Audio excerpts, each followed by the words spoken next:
इंडी गठबंधन के आचरण की उच्छृंखलता और उद्दंडता तो हम सब देख ही रहे थे। अब उनसे जुड़े हुए लोगों की अपराध में संलिप्तता भी पूरा देश देख रहा है।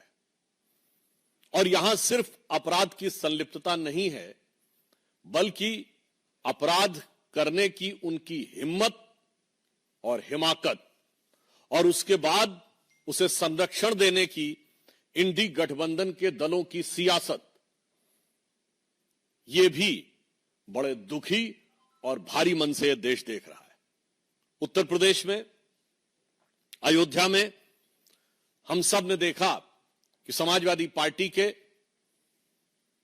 एक नेता मोहित खान के ऊपर किस प्रकार नाबालिग के साथ बलात्कार का आरोप लगा और उसके ऊपर हमने ये देखा कि संवेदनशीलता तो छोड़िए, किस निर्लज्जता के साथ उसके ऊपर राजनीति की गई। उसके बाद आपने देखा कि कन्नौज में एक बार फिर समाजवादी पार्टी से जुड़े हुए नेता के ऊपर पुनः एक बार नाबालिग लड़की के साथ ही बलात्कार और बलात्कार के प्रयास का इतना गंभीर आरोप लगा है। विषय अपराध एक तरफ है, परंतु अपराध के प्रति संवेदनहीनता उससे ज्यादा बड़ा गंभीर विषय है। कन्नौज के इस प्रकरण के ऊपर पहले समाजवादी पार्टी का यह कहना कि उससे हमारा ऐसा संबंध है, वैसा संबंध है नहीं है। जहां तक अखिलेश यादव जी की उनकी संवेदना की चिट्ठी तक अवेलेबल है, और उससे अधिक गंभीर बात है कि समाजवादी पार्टी की एक नेत्री ने यह तो स्वीकार किया ही कि कन्नौज का आरोपी उनकी पार्टी का पूर्व नेता है, उसके साथ एक बहुत ही संवेदनहीन और अशोभनीय बयान भी दिया कि 15 वर्ष की वह लड़की कौन सी नौकरी प्राप्त करने के लिए रात में गई थी। मुझे लगता है कि ये समाजवादी पार्टी की जो असली फितरत है और जो उनकी इस प्रकार के अपराधियों को कवर फायर देने में जो उनकी सीमा है, उसको वो दर्शाता है। हम ये कहना चाहेंगे कि उत्तर प्रदेश में एक दौर में समाजवादी पार्टी के नेता ने कहा था, 2 लड़कियां जिनके साथ बलात्कार हुआ था उन्हें न्याय नहीं मिला था, तो उन्होंने आत्महत्या कर ली थी। उसके बावजूद एक ऐसा असंवेदनहीन बयान दिया था कि लड़कों से गलती हो जाया करती है। आज मैं कहना चाहता हूं कि यूपी के जो 2 लड़के हैं, जो चुनाव के समय कहते थे 2 लड़के, उन लड़कों के साथ के जो लोग हैं वो गलती नहीं अपराध कर रहे हैं। और जब से ये 2 लड़कों की ताकत बढ़ी है, तब से अपराधियों की हिम्मत और हिमाकत भी उसी अनुपात में बढ़ती हुई नजर आ रही है। दुख की बात यह है कि इस प्रकार के विषय पर, जहां नाबालिग बच्चियों के साथ इस प्रकार के दुष्कर्म का आरोप हो, वहां पर ईमानदारी से, क्योंकि हम ये मानते हैं कि अपराध और अपराधी को जात पात, पंथ, मजहब और राजनीतिक दल के तराजू पे नहीं तौलना चाहिए, उसे सिर्फ अपराधी देखना चाहिए। परंतु उसके बावजूद बजाय संवेदनशीलता के अनेक प्रकार की मांगे की जा रही हैं। कोई डीएनए टेस्ट की मांग कर रहा है, कोई कुछ। तो मैं बताना चाहता हूं कि समाजवादी पार्टी का तो डीएनए ही क्या है। अपराध और अपराधियों का सहज साथ, ये पूरे उत्तर प्रदेश को पता है कि अपराधियों के हौसले सबसे ज्यादा बुलंद समाजवादी पार्टी के शासनकाल में होते थे। और समाजवादी पार्टी का असली डीएनए, मैं समाजवादी पार्टी के ही बहुत पुराने समाजवादी नेता हुए और शायर हुए अदम गोंडवी, जिनकी की एक बड़ी प्रसिद्ध पंक्ति है, और ये मैं कैविएट लगा के बोल रहा हूं, ये उनके शब्द हैं, मेरे नहीं है। उन्होंने समाजवादी पार्टी में आए हुए आपराधिक तत्वों के हौसले बुलंद होने पर दुखी होकर लिखा था कि ये समाजवादी आंदोलन कहां पहुंच गया।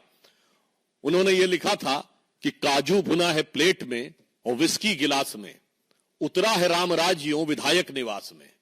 और आगे उनकी लाइन है, पक्के समाजवादी हैं तस्कर हो या डकैत। मैं कैविएट लगा बोल रहा हूं, उनकी लाइन है, मेरी नहीं।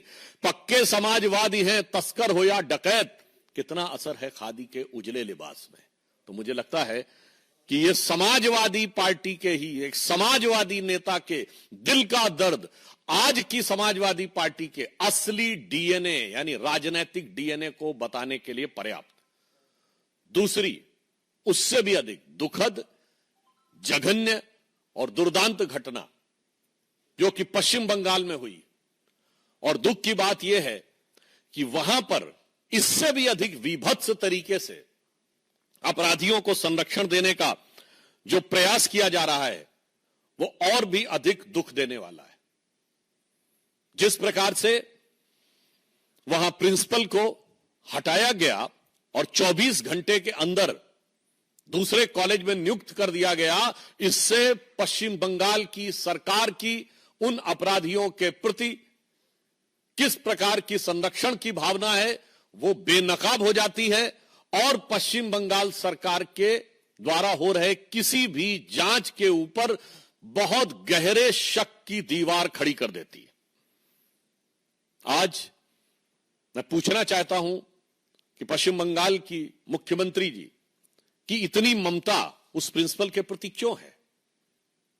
और मैं यह भी पूछना चाहता हूं कि जब मांग की जा रही है कि सीबीआई को वो जांच दे दी जाए, तो आप ये कह रही हैं कि इतने दिनों तक यदि ये ना हो सका तब सीबीआई की बात करेंगे। तो मेरा सीधा सवाल और आरोप है तृणमूल कांग्रेस की सरकार से कि इतने दिन की मोहलत किस लिए दी जा रही है। ये इतने दिन की मोहलत किस प्रकार के मैनिपुलेशन के लिए दी जा रही है क्या? क्योंकि संदेश खाली में भी हम लोग यह विषय देख चुके हैं। यदि आपका दिल ईमानदारी से इस विषय पे जांच कराना चाहता है तो देश की सर्वोच्च जांच एजेंसी को त्वरित जांच क्यों नहीं स्थानांतरित की जा रही है? Why immediately the investigation is not been transferred to the highest investigative agency of the country. अब मेरा तीसरा सवाल कांग्रेस पार्टी से है। ये इंडी गठबंधन के सभी लोग जिस ढंग से एक दूसरे से मिले हुए हैं, कहां गई प्रियंका गांधी जी जो कहती थी लड़की हूं लड़ सकती हूं, उनके होठ सिले हुए हैं अयोध्या कन्नौज से लेकर कोलकाता तक। राहुल गांधी जी जो कहते थे कि मोहब्बत की दुकान, तो मुझे लग रहा है कि उनकी दुकान में, उनकी उस सियासी दुकान में मोहब्बत अपराधियों के लिए है, मोहब्बत आतंक के आरोपियों के लिए है, मोहब्बत भ्रष्टाचारियों के लिए है, मोहब्बत दंगाइयों के लिए है और मोहब्बत बलात्कारियों के लिए है। अगर एक शब्द में कहें तो ये इंडी गठबंधन के सभी दल एक दूसरे के अपराध को कवर करने के लिए, जिसे हम लोग एक भाषा में कहते हैं ना, कवर फायर।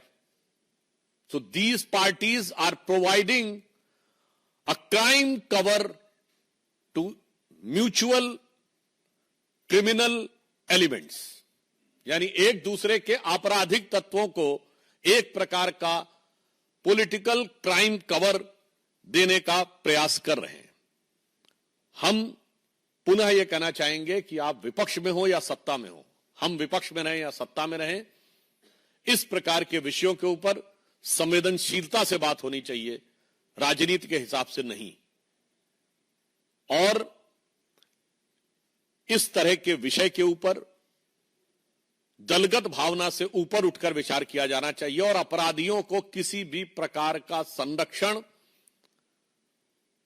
उनका मनोबल बढ़ाने का प्रयास अथवा उन्हें मोहलत देने का प्रयास नहीं करना चाहिए। धन्यवाद। प्रश्न सादर आमंत्रित हैं संजय शर्मा।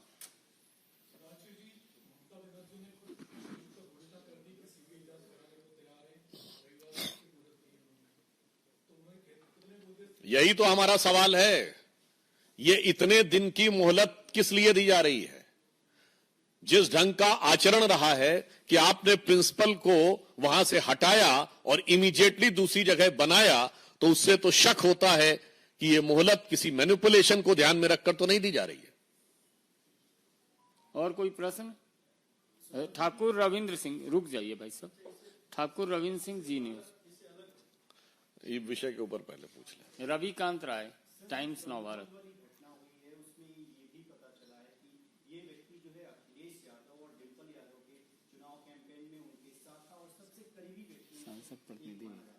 देखिए, जानकारी तो यह है पब्लिक डोमेन में कि वो डिंपल यादव जी के सांसद प्रतिनिधि भी रहे।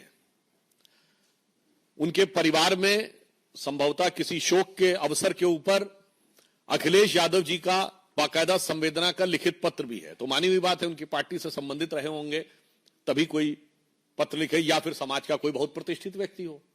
तो मुझे लगता है कि अब इसमें बचाव की गुंजाइश नहीं है और समाजवादी पार्टी को यह साफ समझ लेना चाहिए। और देखिए, इन दोनों में कैसी आपस में, इन सारी पार्टियों में अपराधियों के संरक्षण को लेकर मिलीभगत होती है। आप याद करिए कि मरहूम मुख्तार अंसारी समाजवादी पार्टी से जुड़े हुए थे, और जब पंजाब में कांग्रेस की सरकार थी तो कहते थे मैं पंजाब की जेल में रहना चाहता हूं, यूपी की जेल में नहीं। यानी पंजाब सरकार के दामने रहमत में वो अपने को महसूस करते थे। तो इससे समझ में आता है कि अपराधियों को लेकर इन दोनों दलों के बीच में, कांग्रेस और सपा, इन दोनों लड़कों के बीच में कैसी दुरभिसंधि है। ठाकुर साहब,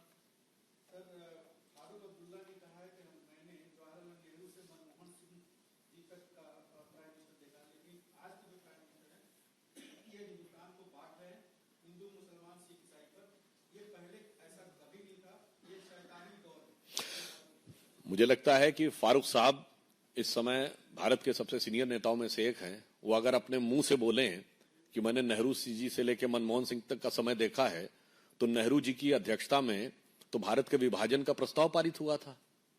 तो इससे ज्यादा हास्यास्पद, आधारहीन और तर्कहीन बयान ही नहीं हो सकता कि नेहरू जो अंतरिम सरकार का नेतृत्व 2 सितंबर 1946 को कैबिनेट मिशन प्लान के तहत उन्होंने स्वीकार किया था। और फारूक साहब के सुलभ संज्ञान के लिए बता दूं कि भारत विभाजन का प्रस्ताव 4 जून 1947 को पारित हुआ, जिस समय अंतरिम सरकार का नेतृत्व खुद जवाहरलाल नेहरू कर रहे थे। और कश्मीर के जो 2 हिस्से गए वो भी उन्हीं के जमाने में गए।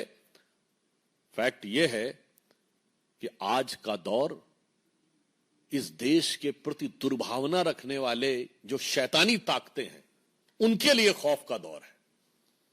यतीन्द्र शर्मा,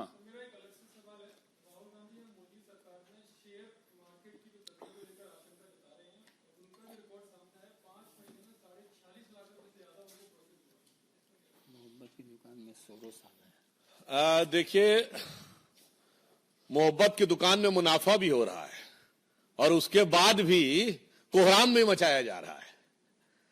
तो मैं ये कहना चाहता हूं यहां पर एक गंभीर बात, देखिए कांग्रेस ने कितने सिस्टमेटिक तरीके से भारत में अराजकता फैलाने का प्रयास किया।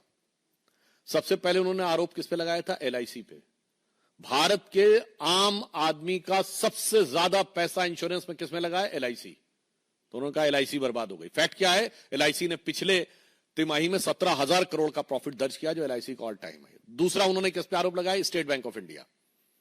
भारत के लोगों के सबसे ज्यादा खाते अगर किसी एक बैंक में है, भारत का सबसे बड़ा बैंक स्टेट बैंक, उन्होंने कहा स्टेट बैंक बर्बाद हो गया है। पिछली और उससे पिछली वाली तिमाही में 21,000 करोड़ रुपए का प्रॉफिट दर्ज किया है, जो एसबीआई का ऑल टाइम हाई नहीं है। भारत के सारे प्राइवेट और पब्लिक सेक्टर्स को मिला के ऑल टाइम हाई है, मतलब रिलायंस से ज्यादा प्रॉफिट एसबीआई ने दर्ज किया है। उसके बाद उन्होंने क्या कहा? एचएएल।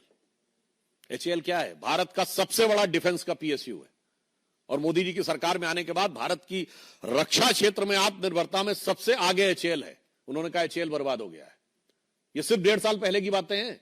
2023-24 एचएएल का रेवेन्यू 29,000 करोड़ रुपीस है, जो ऑल टाइम हाई है, और 80,000 करोड़ का उनका पाइपलाइन में है।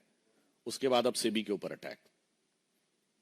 तो हमें साफ समझ में आता है कि भारत के हर उस आर्थिक संस्थान के ऊपर आक्रमण है जिसके की द्वारा भारत की आर्थिक शक्ति और आर्थिक संपन्नता उभर कर सामने आती है। और उसके बाद आप याद करिए, चुनाव में क्या वादा किया था कि हर परिवार की एक महिला को 1 लाख रुपए देंगे।